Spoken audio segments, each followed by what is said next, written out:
बचपन, 55 और 95 हर उम्र के लिए यकसा मुफीद। मफाद आम्मा का आलम बरदार। जरूर सब्सक्राइब करें, लाइक करें, शेयर करें और बेल आइकन प्रेस करना न भूलें। Rabbani the scholar YouTube channel.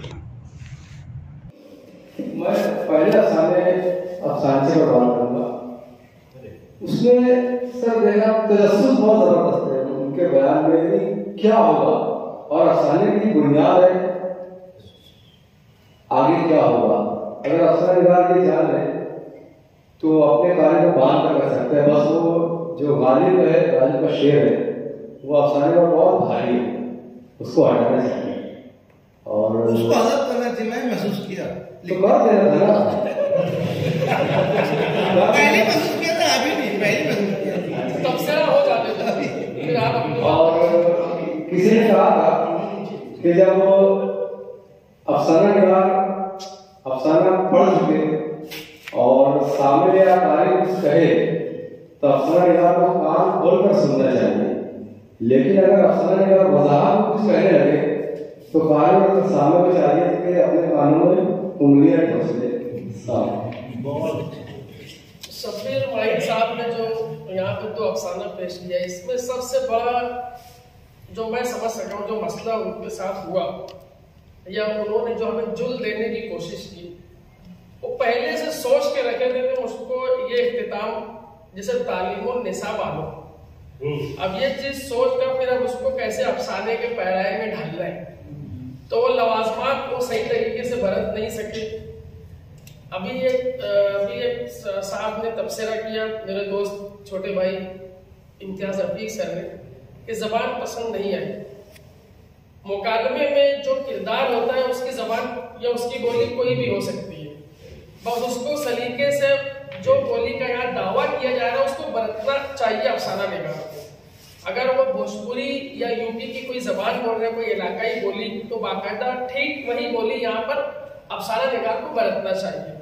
या हरियाणवी या कुछ राजस्थानी बोली है तो उसी तरीके से उसको बरता जा सकता है। ये किरदार का तकाजा होता है, वो उसको उसी तरह से बोलेगा। अब ये अपने अफसाने में बार बार वजाहत कर रहे हैं 10th सी यानी 10वीं सी, यानी ये हर जगह वो वजाहत कर रहे हैं।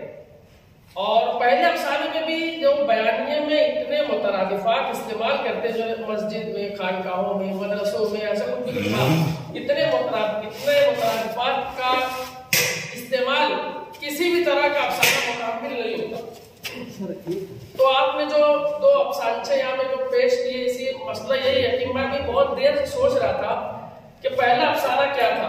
ये अफसाने ये एक अलग बहस है, अफसाने के हम लोग फेवर में नहीं रहते क्योंकि वो याद ही नहीं रहता, वो उसमें तमाम लवाजमात से खेलने का मौका ही नहीं मिलता। न तखय्युल सामने आता है, न तख्लीकी जुमले सामने आते हैं, न मंजर निगारी पूरी तरीके से उरूज पर पहुंचती है, न कैफियत निगारी का इजहार हो पाता है।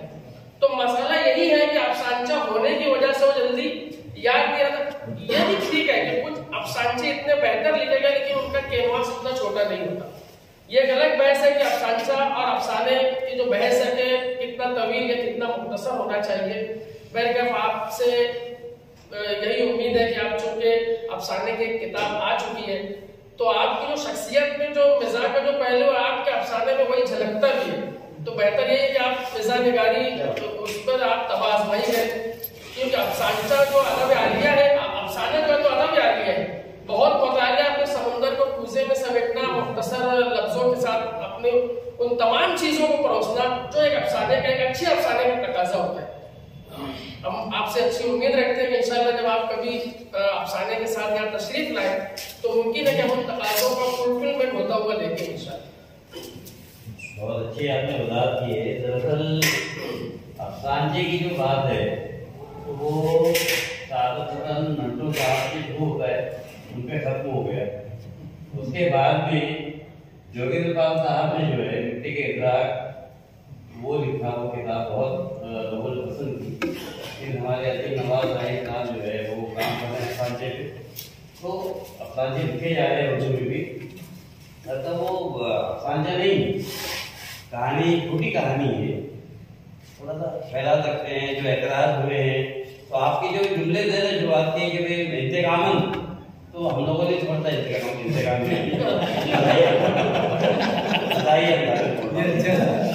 अच्छी बात। आपका जो बोलने का जो ड्रामाटाइज मकालमे की अदायगी है वो बिल्कुल काबिल तारीफ, यकीनन काबिल तारीफ, बहुत अच्छे अंदाज से पढ़ा, बहुत मतलब गुड्डी पे जय बादरी की गुड्डी को याद आ गई। जो अनुमान था वही कैरेक्टर पूरे अफसाने से गायब था। बहरहाल 3 कलाकारों ने आज की इस नशिश में अपने तहकीकात पेश की। यहाँ पर मैं बताना चाहूँगा कि मालेगांव शहर का एक मशहूर मालूम अदारा दारुल इल्म एजुकेशन फाउंडेशन, उसके चेयरमैन मोहतरम हुज़ैफा हुज़ैफी साहब ने एक दरखास्त की थी और एक इजहार किया था कि 200 नशिस्तें हुई और वो उस नशिस्त में आना चाह रहे थे लेकिन नहीं आ सके।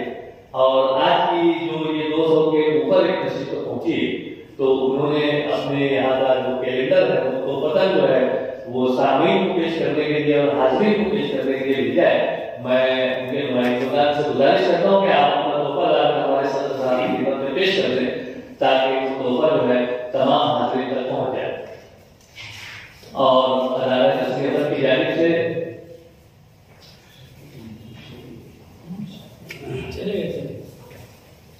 हमारे सदर अतीश अहमद साहब की खिदमत में आप ये तोहफा पेश करते हैं।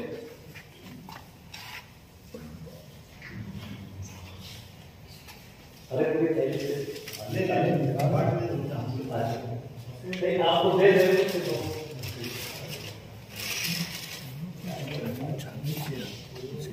बोलना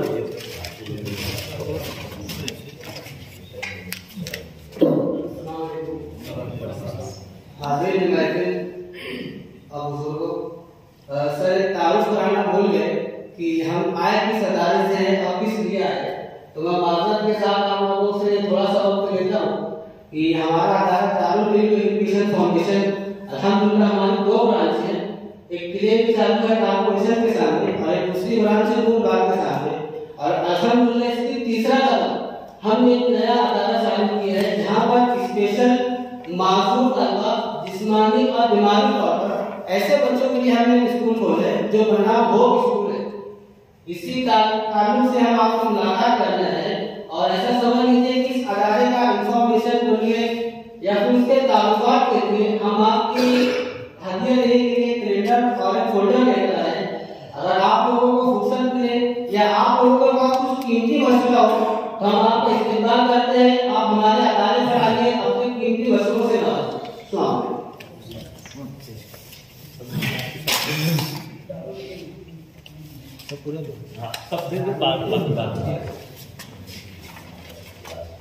सदर साहब से गुजारिश है कि ये तो कबूल करें।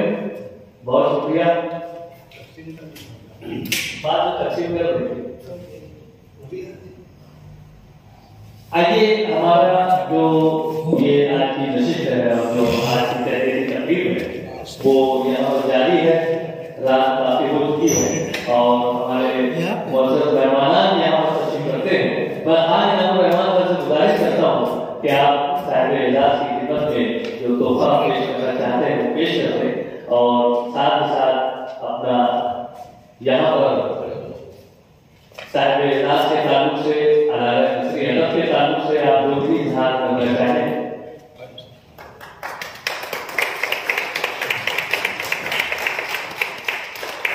बहुत शुक्रिया। मैं खान रहमान सर से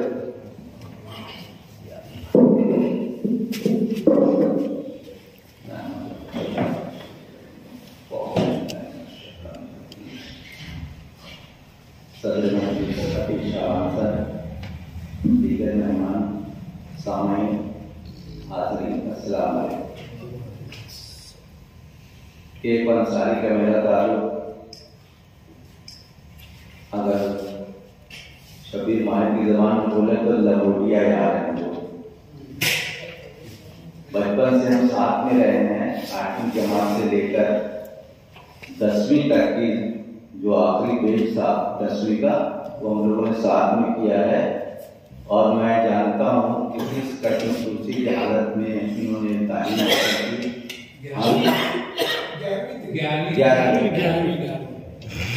हम घर पे जाया करते थे और आखिरी साल की आखिरी जो स्टडी होती थी वो इनके घर पर होती थी। हम 3 लोगों का ग्रुप था, आश्रम पहलवान करके उन्होंने स्कूल छोड़ दिया। हम 2 ही उसमें ऐसे बचे हैं जो तालीम से आगे बढ़ते रहे। तो बहुत कष्ट कुर्सी की हालत में, लेकिन यकीन जानिए जब पढ़ाई का मामला होता था तो उनके वालिद और वालिदा खाना रोज कर रख देते थे और घर से चले जाया करते थे कि लोगों को पढ़ना है, और हम लोगों ने ऐसे माहौल में उनके साथ दिया। आपने सर ने जिक्र किया कि जब मालेगांव ये आए तो उनकी पहली किताब मुशाहिरा, उसके फ्लैग पर देखना मेरा मजमून है, उस मजमून में मैंने उसका जिक्र भी किया है। मेरा मालेगांव से ताल्लुक था। मैं भिवंडी में जब पढ़ाता था तो अक्सर मुंबई जाना होता था। अक्सर ये होता था कि जब हम रूम पर पहुंचे तो के अंसारी गिला नहीं करते थे, तो हमारा छुट्टी के दिन भी आदमी को छुट्टी नहीं होती, तो पता ही चलता था कि किसी काउंसलिंग में गए हैं या किसी ट्रेनिंग को अटेंड करने गए। यानी ये समझिए कि तलबा के ताल्लुक से इनके दिल में बहुत दर्द था और वो चाहते थे कि हर तालिब इल्म अपने तौर से अपने पैर पे खड़ा होता है, और उसकी सबसे अच्छी मिसाल उनकी पहली किताब निशानेरा। उन्होंने इस बात का इजहार किया कि कैसे कम से कम तालीम हासिल करने के बाद भी बच्चा जो है अपने पैरों पर खड़ा हो सकता है। ये जो बात थी वो उस वक्त से आखिर तक, आखिरी दर्जे तक मैं समझता हूँ कि उन्होंने उसको निभाया है। बहुत बड़ी बात है, मैं मुबारकबाद देता हूँ उनको। यहाँ पर अभी बल्कि सर ने कहा ये मोहम्मद से नस्ल अदब की, तो सिर्फ बच्चों के ताल्लुक से नहीं बल्कि बच्चों की म्यार के ताल्लुक से भी इनका जो ज़हन था वो बहुत अच्छा था। और जमीन ने बताया, अभी हमारे अमीन सर ने बताया कि नसरी अदब में लाने वाले ही लोग हैं, तो इसका मानी ये हुआ कि एक सही मानों में जो टीचर होता है वो रिटायर हो जाए या ऑन सर्विस रहे, वो अपने बच्चों के ताल्लुक से सोचता रहता है, उनकी भलाई के ताल्लुक से सोचता रहता है। और ये सिर्फ और यानी पूरी की पूरी खुशूसियात जो है कि अंसारी में मिलती हैं। अल्लाह उनको उम्र दरे ज्यादा दे, हम लोगों का साथ रहे और इसी तरीके से वो आगे बढ़ते रहे। कुछ नहीं हुआ है उन्हें, कुछ घरेलू टेंशन की वजह से हादसा हुआ उनके साथ, वो भी इंशाअल्लाह वो झेल जाएंगे और बच्चों के लिए, अदब के लिए अपना काम करते रहे।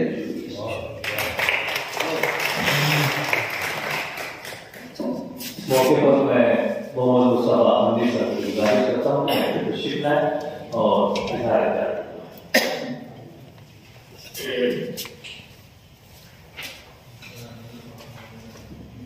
जनाब मुअज़्ज़ज़ मेहमान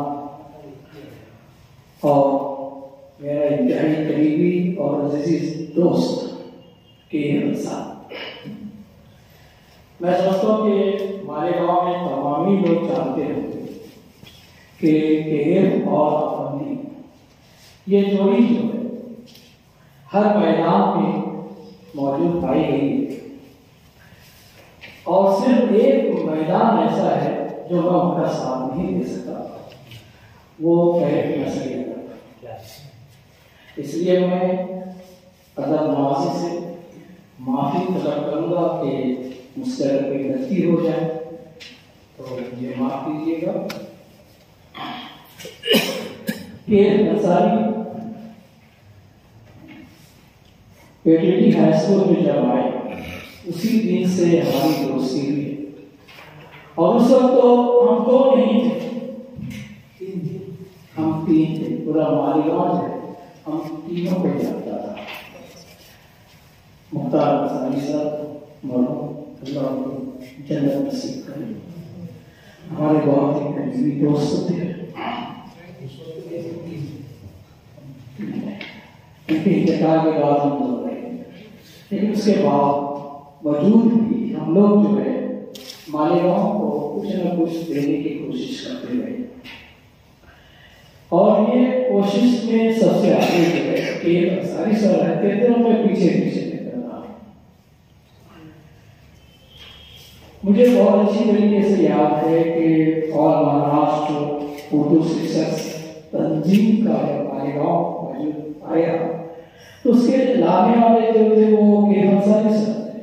जब हमारी मीटिंग हुई तो लोगों ने मुझे सर मतलब कि मैं नहीं चाहता था कि मैं सदर बनूं, लेकिन लोगों की जिद थी कि आप ही सदर बनो और उनको नायब सदर बना दिया गया। तो इस तरीके से हमारी जोड़ी जो है इस मालेगांव में चलती रही। और एमटीएस का जब मामला आया तो मालेगांव में एमटीएस को मुताबिक बनाने वाले के अंसारी सर आपसे कोऑर्डिनेटर थे। और इसी के साथ ही साथ ये कैरियर गाइडेंस के ताल्लुक से तो बहुत सारे लोगों ने बता दिया है। और कैरियर गाइडेंस जो उन्होंने सिर्फ मालेगांव तक नहीं बल्कि और महाराष्ट्र उन्होंने ये काम किया है। और बात बहुत ऐसा भी हुआ कि मैं इनके साथ जाता रहा और जो लिफाफा आखिर में मिलता है तो वह ऐसा भी होता था कि खाया पिया कुछ नहीं, गिलास थोड़ा सा काम भी हमने किया है। कहने मतलब ये है कि इन्होंने पहले गाइडेंस को एक बिजनेस नहीं बनाया, कभी पैसा तलब नहीं किया उन्होंने, ये सबसे बड़ी बात है। बिल्कुल फ्री में ये काम इन्होंने किया है पहले गाइडेंस, ये बहुत बड़ी बात है।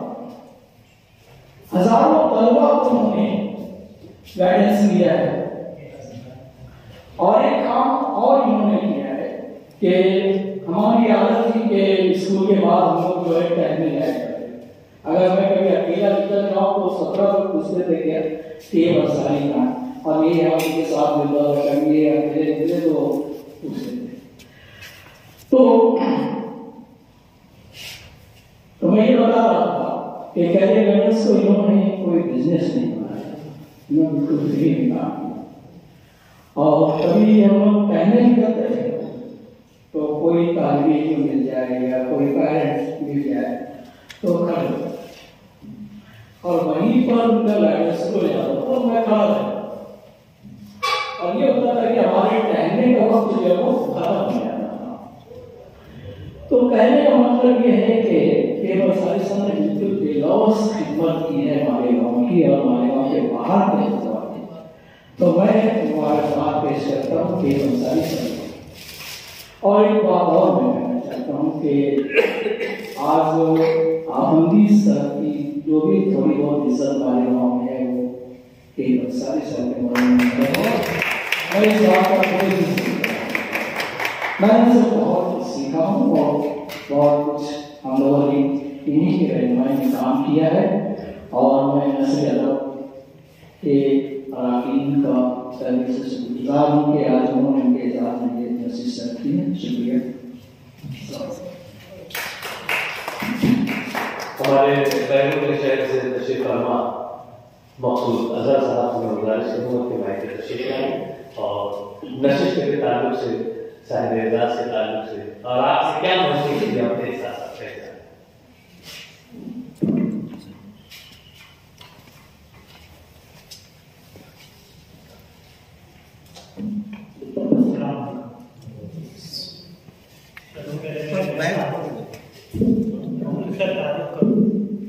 मालेगांव मेरा वतन है और ये स्कूल मेरा नाम बता दो। मेरा नाम मकसूद अहमद अब्दुल सत्तार इनामदार। यहाँ पे मेरे वाले नायब मास्टर के तौर पर काम इनामदार थी। यहाँ से पढ़ने वाले मेरी से फारिग होकर फिर नफरत के सिलसिले में वहाँ चला गया। डॉक्टर इकबाल हरकी साहब के साथ औरंगाबाद में साथ रहा। तारीख के सिलसिले में सिद्दीकी साहब को जानता हूँ, इमरान से बहुत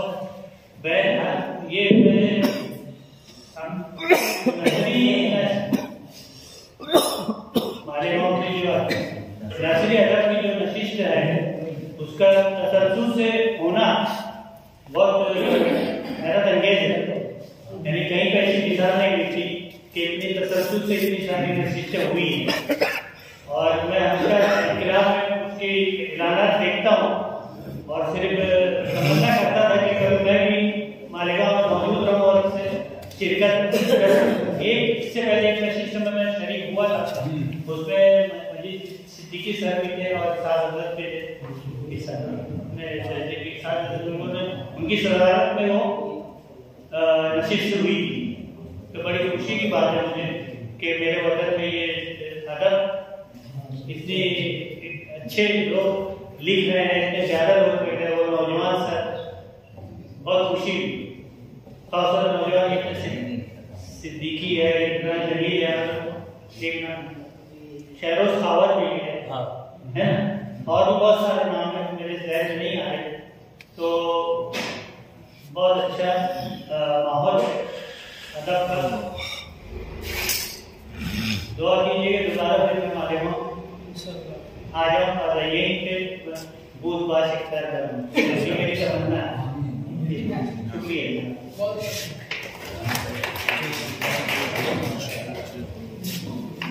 हाँ जी, इस मौके पर मैं चाहूँगा कि हमारे साहिब एजाज यहाँ हमारे तशरीफ लाए और अपने साहिब एजाज के बचपन 55 और 95 हर उम्र के लिए यकसा मुफीद मफाद आम्मा का आलम बरदार। जरूर सब्सक्राइब करें, लाइक करें, शेयर करें और बेल आइकन प्रेस करना न भूलें। Rabbani the scholar YouTube channel. Rabbani the scholar YouTube channel इल्मी, अदबी, दीनी, मिली, समाजी, सकाफती, तहजीबी, फलाही, तिब्बी, फ़न्नी, माशी, तिजारती, माशरती, इंतज़ामी, इनकलाबी, तहरीकी, तहकीकी, तकनीकी, तफ्तीशी, तामीरी, तालीमी व मालूमाती यूट्यूब चैनल। ज़रूर सब्सक्राइब करें, लाइक करें, शेयर करें और बेल आइकन प्रेस करें। Rabbani the scholar YouTube channel.